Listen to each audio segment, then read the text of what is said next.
여러분의 기도의 자리가 비어 있으면 안 됩니다. 할렐루야.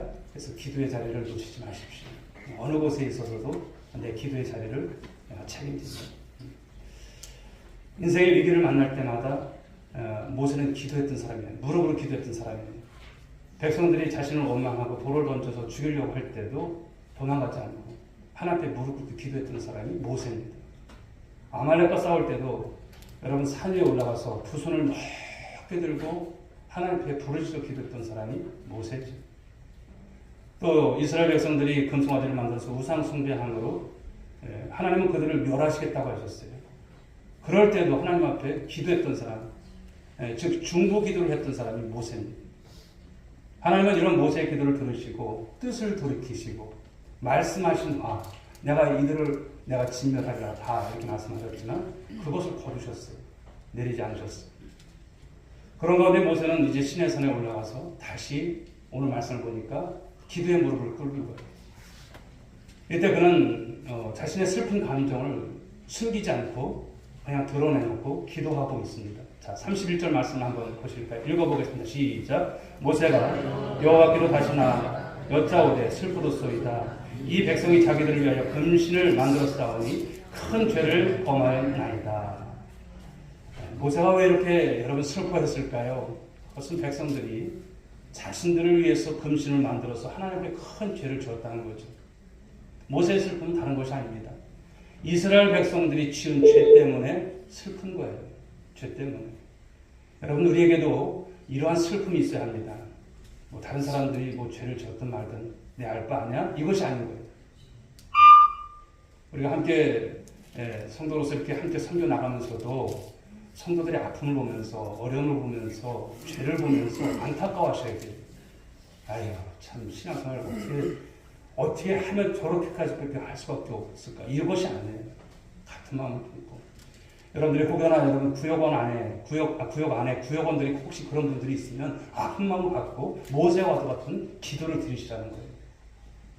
그래야 여러분 우리도 모세처럼 이런 하나님 앞에서 이 중보 기도 자리로서의 그 모습을 우리가 이어가는 모습이 될 수 있다라고 하는 것이죠.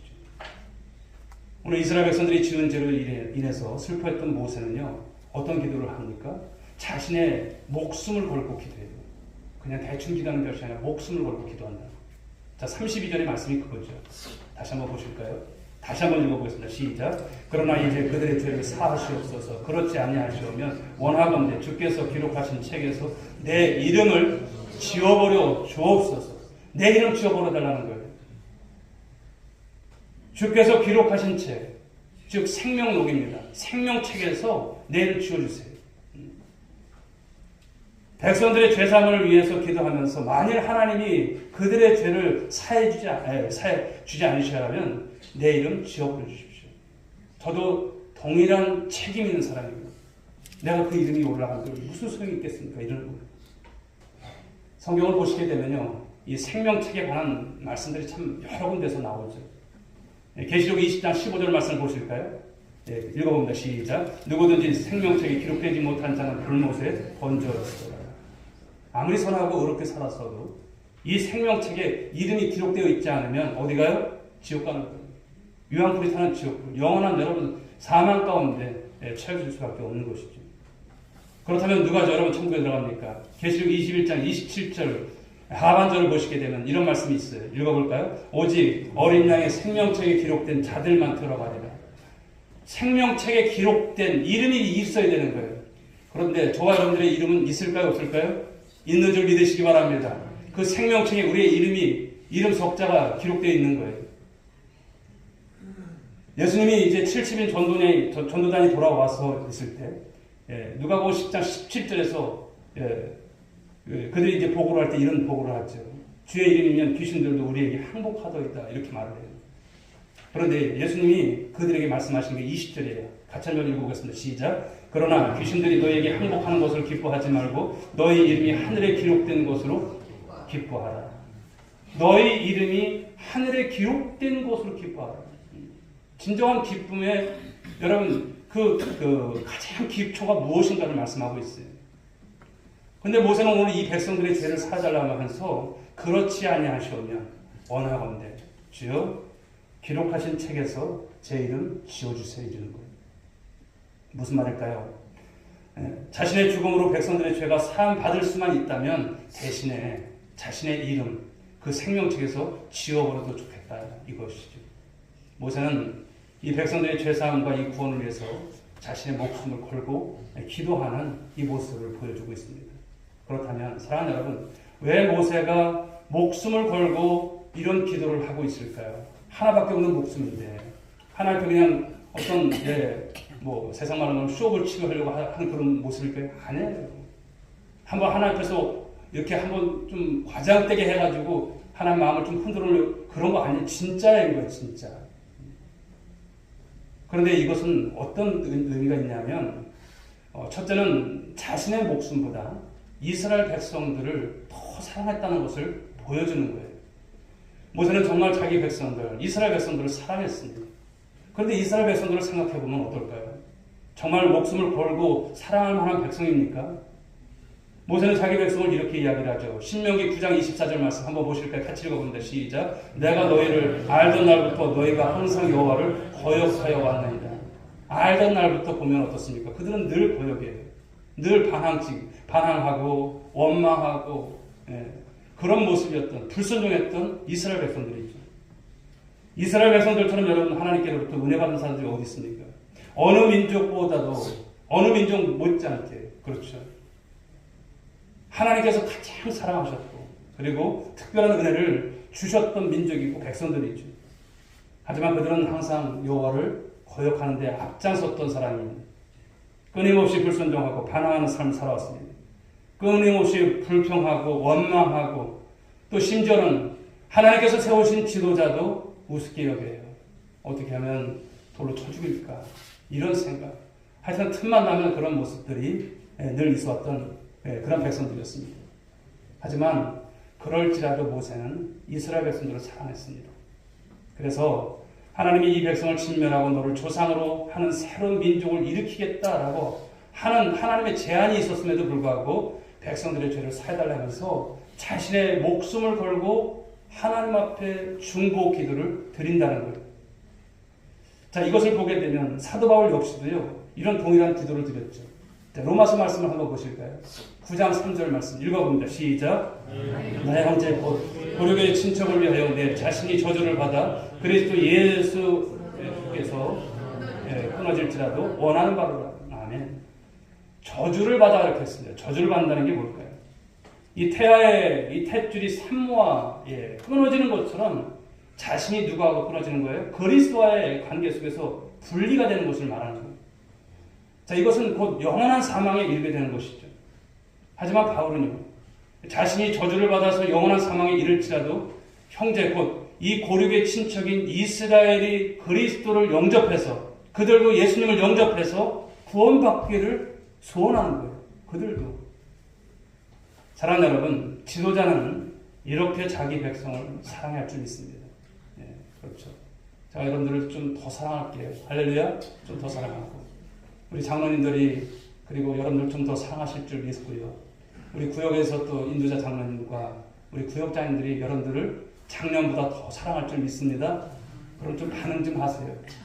반응 좀 하시고 좀 좋아라는 웃음도 좀 띄시고 저희도 잘할게요 이런 모습으로 좀 나갔으면 좋겠어요. 그런데 이스라엘 백성들은요 선동하고 정략적으로 그렇죠. 참 지도자들을 참 힘들게 하는 그런 모습들이 참 많다는 거예요. 지금 이 땅의 정치 판도도 보면 좀 그런 것 같아요. 정말 백성을 사랑하긴 하나 하는 생각이 들 정도인데요. 정치를 보면서 많은 회의가 들고 앞으로 어떻게 되려나 이제 그런 생각이 듭니다. 진정한 지도자가 좀 세워졌으면 좋겠다는 그런 소원도 갖게 되어줄 수밖에 없죠. 눈물을 닦아줄 수 있는 그런 지도자가 세워지기를 위해서 여러분 기도해 주시기 바랍니다. 영적인 지도자도 마찬가지라 생각합니다. 예수님은 선한 목자는 양들을 위해서 목숨을 버린다고 하셨죠. 그런데 오늘날 양들을 위해서 목숨을 버릴 수 있는 그런 목자가 얼마나 될까요? 별로 없습니다. 모세는 자기 백성을 더 사랑해서 자신의 목숨을 걸고 그들의 죄사함을 위해서 그들의 구원을 위해서 하나님 앞에 내가 끊어질지라도 하나님 이 백성들을 살려주세요. 그런 기도를 드린다는 것이죠. 자, 또 모세의 이런 기도는 무엇을 말하느냐면 모세의 희생이라고 하는 것은 예수 그리스도를 예표하는 거예요. 모형처럼 보여주는 것이죠. 백성들의 이 죄사함과 구원을 위해서 자신의 목숨을 내어놓으려 했던 이 모세의 희생은요, 인류의 대속을 위해서 오신 바로 십자가에서 달려 죽으신 예수님을 생각나게 충분한 그런 모습인 것이죠. 예수님은 십자가 달려 피 흘려 죽어 가시면서도 여러분 원망하지 않으셨어요. 예. 그들을 여러분 이제 죽게 하는 그 일 가운데 있었던 사람들을 위해서 기도하는 모습을 볼 수가 있지 않습니까? 누가복음 23장 34절에서 아버지 저들을 사하여 주옵소서 자기들이 하는 것을 알지 못함입니다. 하나님께 이런 기도를 드리는 거예요. 스데반도 여러분 그런 모습이었잖아요. 예수님은 십자가에 달려 피 흘려 죽어 가시면서도 자신을 십자가에 못 박은 자들을 위해서 끝까지 중보하시면서 기도하셨다는 거예요. 그리고 우리의 구원을 위해서 십자가에서 화목 제물로 죽으신 줄 여러분 믿으시기 바랍니다. 바로 모세는 예수님을 예표하는 그런 인물이죠. 이스라엘 백성들의 이 죄는 단순히 기도를 통해서가 아니라 죽음을 통해서만 사해질 수 있다는 이 사실, 이것을 알기에 자신의 목숨을 걸고 하나님 앞에서 이 백성들의 죄를 용서해달라고 하는 이 기도를 드렸다는 것입니다. 성경의 말씀을 보면 그렇습니다. 죄의 삭은 무엇입니까? 사망이라고 했습니다. 죄라고 하는 것은 단순히 기도만 한다고 사라지는 것이 아니죠. 죄는 반드시 죽음을 통해서 해결될 수 있다는 것이죠. 그래서 죽음이 없이는 그 어떤 죄도 여러분 용서함을 받을 수 없습니다. 그래서 히브리서 기자는 여러분 히브리서 9장 22절 하반절에서 이렇게 말씀합니다. 피 흘림이 없은즉 사함이 없다라고 말씀하죠. 구약시대 여러분 사람이 죄를 지으면 어떻게 했습니까? 가장 먼저 흠이 없는 거여야 돼요. 흠이 있으면 안 돼요. 흠 없는 어린 양, 그 양을 잡아서 그 머리에 안수해서 자신의 죄를 전가시킨 다음에 그 다음에 칼로서 양을 잡아요. 그렇죠. 목을 따는 거죠. 그래서 피를 다 흘리게 한 후에 제물로 태워 드리는 것이죠. 구약시대도 이렇게 죄사함을 받으려면 이 제물이 반드시 죽어야 되고 피를 흘려야만 되어졌던 것입니다. 즉 죽음이 없이는 그 어떤 죄도 사함을 받을 수 없다라고 하는 것을 말씀합니다. 레위기 20장에 가서 말씀을 보게 되면 반드시 죽어야 하는 이 죄들을 언급하면서 반드시 죽이라 이 엄청난 말씀을 하세요. 그런데 그 말씀이 무려 7번씩이나 나오잖아요. 왜 이런 죄를 지은 자는 반드시 죽어야 한다고 할까요? 죄의 값은 사망이기 때문에 그래요. 죽음이 없이는 그 어떤 죄도 사함을 받을 수 없기 때문에 그렇습니다. 그렇다면 오늘 이 시에도 죄를 지으면 반드시 다 죽어야 될까요? 그렇지는 않죠. 이미 우리 예수님께서 우리 죄를 대신 짊어지시고 십자가에 달려 죽으심으로 우리의 죄값을 완벽하게 치러주신 줄 믿으시기 바랍니다. 대속 제물이 되어주신 것. 우리는 그 예수님을 믿고 또 자백하고 또 돌이킴으로 우리가 사함을 받는 은혜, 이 은총을 잊게 된 것이라 말씀을 드릴 수 있죠. 자, 그렇다면 모세는 이렇게 자기의 목숨을 거는 중보기도를 통해서 자기 백성을 살리는데요. 한 사람 모세의 기도가 자기 백성과 형 아론을 살렸다는 것이죠. 한 사람 모세의 기도가 하나님께서 말씀하신 바를 내리지 않도록 하셨다는 것을 말씀합니다. 여기서 말씀하는 여러분 기도가 어떤 것일까요? 중보기도입니다. 그렇다면 중보기도라고 하는 게 과연 무엇일까라고 하는 것이죠. 여러분 중보기도라고 하는 것은 다른 것이 아닙니다. 어떤 사람을 내가 대신해서 하나님 앞에 나가서 기도하는 것, 이게 중보기도예요. 나를 위한 기도가 아니라 누군가를 위해서, 여러분 교회를 위해서든 성도를 위해서든 태신자를 위해서 여러분들의 많은 이웃들을 위해서 기도하는 거예요. 아브라함처럼 한 손은 여러분 하늘을 향해서 손을 들고 한 손으로는 인간의 슬픈 사연을 붙들고 하나님과 인간 사이에 바로 기도하는 것, 바로 이것이 중보기도입니다. 한마디로 내가 아닌 다른 사람을 위해서 기도하는 것이 무엇이다? 중보기도다. 그런데 엄밀하게 말해보면 하나님과 우리 사이의 유일한 중보자는 누구세요? 예수님이세요. 예수님 한 분밖에 없죠. 예수님이 화목제물이 되어 죽으심으로 우리가 하나님께로 나아갈 수 있게 되었기 때문에 중보기도는 오직 예수님만이 하실 수 있는 거예요. 중보기도는.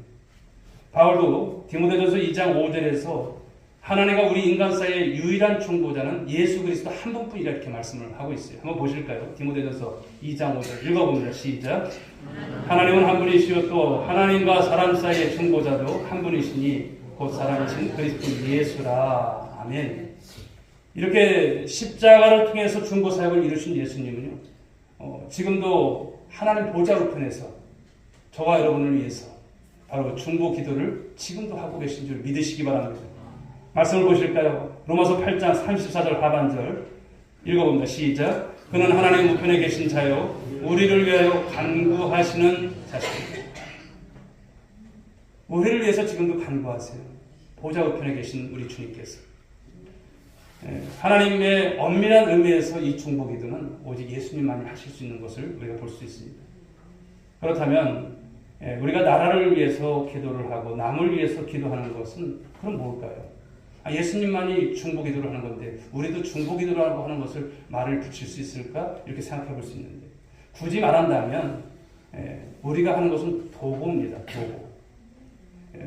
우리 디모데전서 2장 1절의 말씀 한번 보실까요? 읽어봅니다. 시작. 모든 사람을 위하여 간구와 기도와 도구와 감사를 하되. 여기 도구라는 단어가 나오죠. 빌도의 고할 겁니다. 빌도의 고할과 한자로 보게 됩니다. 문자적으로 보게 되면 기도로 고한다는 거예요. 기도로 하나님께 고한다. 이게 도구예요. 근데 우리가 도구라는 말을 씁니까? 우리 총회적으로도 보게 되면 중보 기도라고 하는 말을 이제 쓰지 못하게 돼 있어요. 원래는. 그렇죠. 도구라는 말을 쓰라 이렇게 하는데 근데 교회에서 도구라는 말을 이렇게 참 즐겨 사용하지는 않아요.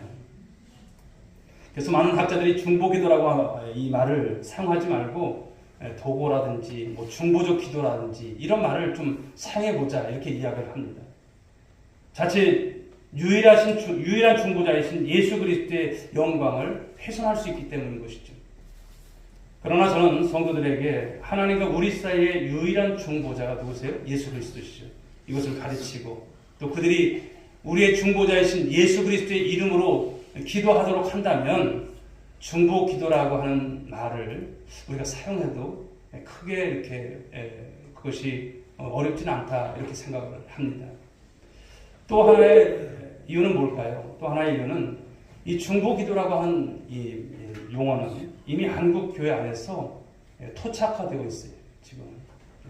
그래서 제가 이제 이전 교회에서도 보게 되면 교회 안에 이제 중보 기도팀이 있어요. 중보 기도팀이 있고 또 중보 기도 학교라는 것도 있고 이제 이런 여러 가지 중보 기도와 관련된 그런 용어들을 쓰고 있습니다. 사실 주님의 마음을 품고 나라 민족을 그리고 열방과 이웃을 위해서 기도하는 것 이것이 얼마나 중요합니까? 근데 용어의 문제가 사실은 조금은 이것이 어려움이 있지만 그러나 그것 때문에 이게 옳다 그르다 이것 가지고 논쟁하는 것은 더 옳지 않지 않을까 이런 생각을 해봅니다. 자 그렇다면 중보 기도라고 하는 것이 우리에게 어떤 유익을 줄 수 있을까라고 하는 거예요. 중보 기도를 하게 되면 어떤 유익이 있을까요? 첫째는 이기심을 뛰어넘어서 우리가 누구의 마음을 품게 되냐면 주님의 마음을 품게 된다는 거예요. 주님의 마음. 여러분 인간이 얼마나 여러분 이기적인 존재인지 아시죠? 여러분 자신을 봐도 그렇고 나도 봐도 그렇고 그렇습니다. 사위가 딸에게 잘해주면 우리 엄마는 그런 거죠. 너무나 기분이 좋아요. 근데 내 아들이 며느리에게 잘해주는 것을 보면 왜 기분이 나빠질까요? 주말 고속도로에서 이제 차가 밀려서 거북이 소형을 할 때 내가 탄 버스가 전용차로 가니까 왜 그렇게 달릴 때는 기분이 좋을지 모르겠어요. 화장터가 지자체마다 참 필요하다고 생각해서 이렇게 이제 지자체에서 이제 화장터를 이렇게 구별하려고 하는데 내 마을에 들어오는 것은 결코 반대하는 것은 참 이건 또 뭔지 인간의 이기심이라고 하는 것이 그런 것이 아닐까 생각을 합니다. 우리는 이러한 여러분 이기주의 시대에 살아가고 있습니다. 성경은 말세가 되면 사람들이 어떻게 한다고 할까요? 자기를 사랑하고 돈을 자랑하고 사랑한다고 했습니다. 그렇기 때문에 이 이기심을 뛰어넘는 그래서 다른 사람을 위하고 사랑한다는 것이 그만큼 쉽지 않은 그런 시대입니다. 하지만 중보기도는 우리로 하여금 이기심을 뛰어넘어서 주님의 마음을 품게 하는 줄 믿으시기 바랍니다. 누군가를 위해서 이타적인 마음을 가지고 기도하면 우리의 마음과 관심이 그 사람에게, 왜? 주님께서 주신 마음이 있기 때문에 향하게 되는 거예요. 우리는 바로 이 중보기도를 함께 드림으로 기도의 지경이 넓어지는 2025년도가 되었으면 좋겠습니다. 기도의 지경이 넓어지는 그만큼 우리는 이기심을 뛰어넘어서 이제는 이타적인 사람이 되는 거예요. 우리는 이제 기도의 지경이 좀 넓어지셔야 돼요. 나만 위해서, 나만 달라고 이것이 아니라 이제 교회를 보고, 구역을 보고, 나라와 민족을 보고, 우리 교회가 좀 탈피될 모습 속에서 이 부분이 좀 필요한 것 같습니다. 물론 여러분들이 기도 안 하시는 것은 아니에요. 그러나 좀 조금만 넓게 보면 보여집니다. 주님의 마음을 품고 행해나가는 바로 이런 기도를 드릴 수 있기를 간절히 소망합니다. 자, 중보 기도를 하게 되면 어떤 또 유익이 있냐면 하나님의 일하심을 보게 된다는 거예요. 누구의 일하심을 보게 됩니까? 하나님의 일하심. 기도는 여러분 하나님께서 받으신 줄 믿으시기 바랍니다. 하나님께서 들으시는 거예요. 이스라엘과 아말렉이 싸울 때 모세는 산에 올라와서 두 손을 들고 기도했다고 그랬죠. 모세가 손을 들게 되면 이스라엘이 이기고 손을 내리게 되면 아말렉이 이기는 거예요. 그래서 출애굽기 17장 11절 말씀을 다시 한번 보실까요? 읽어봅니다. 시작. 모세가 손을 들면 이스라엘이 이기고 손을 내리면 아말렉이 이기더니. 자, 이것은 모세의 중보 기도로 이미 전쟁의 승패가 결정되었음을 말씀하고 있는 거예요. 즉 영적 전쟁의 승리라고 하는 것은 싸움의 현장이 아니라 기도의 현장에 달려있는 줄 믿으시기 바랍니다. 우리의 삶이라고 하는 것은 다 영적 전쟁이에요. 근데 그곳에 가서 치고 갖고 이것이 아니라 기도에 여러분 성패에 달려있다는 거예요. 내가 기도를 하냐 안 하냐에 따라서 내가 그 전쟁에서 이기냐 지느냐가 결정이 된다는 것을 말씀하는 거예요.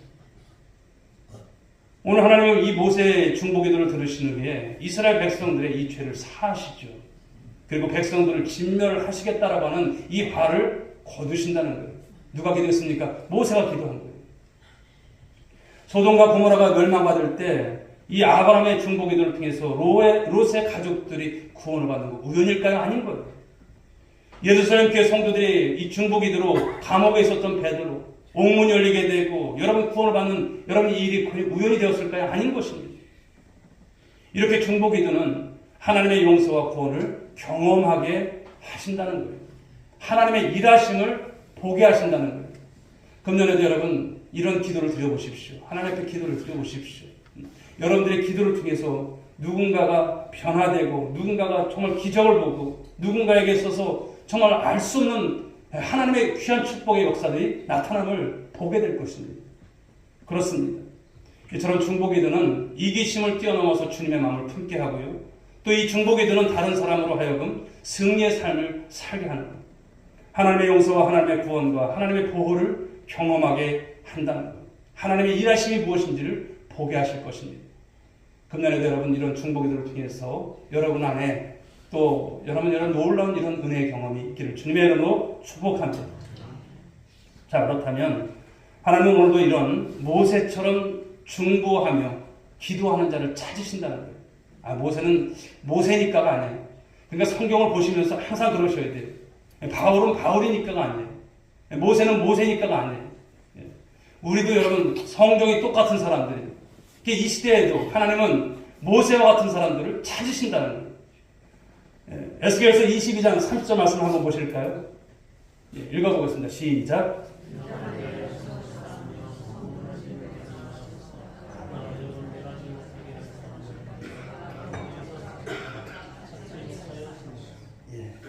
이 성이 무너진 데를 막아서서 하나님으로 하여금 멸하지 못하게 하는 사람이 여러분 누굽니까? 바로 중보기도자예요. 하나님이 이 바벨론 포로 시대에도 그렇게 바로 이 땅을 위해서 성을 쌓으면서 성 무너진 데를 막아서서 하나님으로 하여금 멸하지 못하게 할 그런 사람을 찾으신다는 것을 말씀하는 겁니다. 그런데 그 사람을 찾지 못했다라고 말씀하십니다. 하나님은 모세처럼 이 민족을 품고 지금도 기도하는 자를 찾으신 줄 믿으시기 바랍니다. 똑똑하고 유능한 그런 사람이 아니에요. 세상에 경험 많고 또 능력 많은 사람, 그런 사람 찾지 않으세요. 주님의 마음을 품고 할렐루야.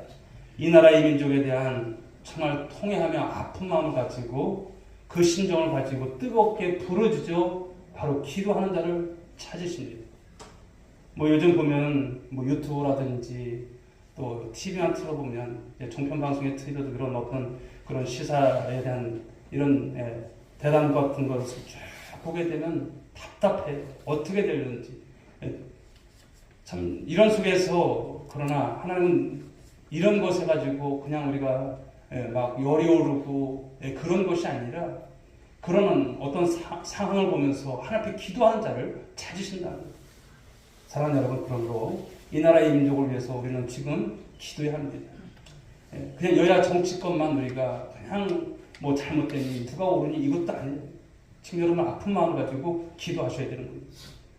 또 무너져가는 다음 세대를 위해서, 또 깨어진 가정들을 위해서, 또 주님의 몸된 교회, 그리고 지도자들을 위해서 우리가 중보 기도하는 자를 하나님은 지금도 찾으신다는 거예요. 성경을 보시게 되면 하나님의 사람들이 다 어떤 사람들이었습니까? 중보 기도자였어요. 믿음의 조상 아브라함은 롯과 그 가족을 위해서 기도했고요. 모세는 우리가 봤던 것처럼 민족을 위해서, 그리고 여호수아의 군대와 아말렉과 싸울 때도 두 손을 들고 기도했던 그런 사람이었습니다. 사무엘도 자기 백성들을 위해서 기도하는 기도에 쉬는 죄를 범하지 않겠다고 쉬지 않고 기도했던 사람이 사무엘이었습니다. 이번 자녀들의 생일 잔치가 끝나면 혹시 그들이 죄를 범해서 하나님의 마음을 하나님께 그 마음으로 하나님 욕되게 하시는 않았을까 해서 번제를 드리고 자녀들을 위해서 기도했던 아버지가 바로 욥입니다. 느헤미야도 여러분 수일 동안 금식하며 민족의 죄를 회개하며 기도했습니다. 스데반 또한 자기를 돌로 쳐 죽이는 그런 사람들을 위해서 기도했던 사람이었죠. 사랑하는 여러분, 오늘도 하나님은 누구를 찾으실까요? 기도하는 사람을 찾으세요. 중보 기도하는 사람을 찾으신다는 것입니다. 금년에 여러분 하나님 앞에 어떤 사람이 되야 될까요? 내가 기도하는 사람이 되리라. 할렐루야. 한번 옆에 분들 다시 한번 얘기해 주십시오. 우리 기도하는 사람이 됩시다. 네. 사인 좀 받아놓으세요. 기도하는 사람이 되셔야 돼요. 하나님께서 쓰신다는데 쓰임받는 게 두렵습니까? 영광이죠. 금년 한 해는 우리가 좀 기도하는 지경이 넓어지시고 또 이타적인 마음을 가지고 중요한 마음을 품고 우리가 그렇게 기도했으면 좋겠습니다. 기도의 사람 여러분 E.M. 바운즈는 이런 말을 했습니다. 잘 들어보십시오. 하나님에 관해 사람에게 말하는 것은 위대한 일이다. 그러나 사람에 관해 하나님에게 말하는 것은 훨씬 더 위대한 일이다 라고 말이죠. 여러분 주님의 마음을 품고 나라 민족을 위해서 누군가를 위해서 기도하는 사람은요 어떤 사람일까요? 위대한 사람이에요. 사람이 볼 때는 그게 무슨 위대해 이게 아니에요. 하나님께서 위대하게 생각하신다는 거죠. 하나님은 오늘도 그 위대한 한 사람을 찾으십니다. 우리 오늘의 교회가 이제 2025년도 이제 표 딱 다 각인되셨죠? 자, 표 한번 같이 한번 우리 주창해 볼까요? 시작. 몇 사람 못하신 거 다시 시작. 그렇죠. 하나님께서 꿈꾸시는 그 교회, 그 교회가 어느 교회입니까? 우리 오늘의 교회입니다. 할렐루야. 하나님은 우리 교회에 대한 이미 5년 전에 우리 오늘의 교회를 세우실 때에 청사진 가지고 계세요? 안 가지고 계세요? 가지고 계세요. 우리가 오늘 공동회의를 통해서 예결산에 대해서 다 이렇게 정리가 되고 또 새해 예산을 수립을 했습니다만 우리 하나님 은혜 안에서 이 모든 것이 잘 되어질 줄 믿으시기 바랍니다.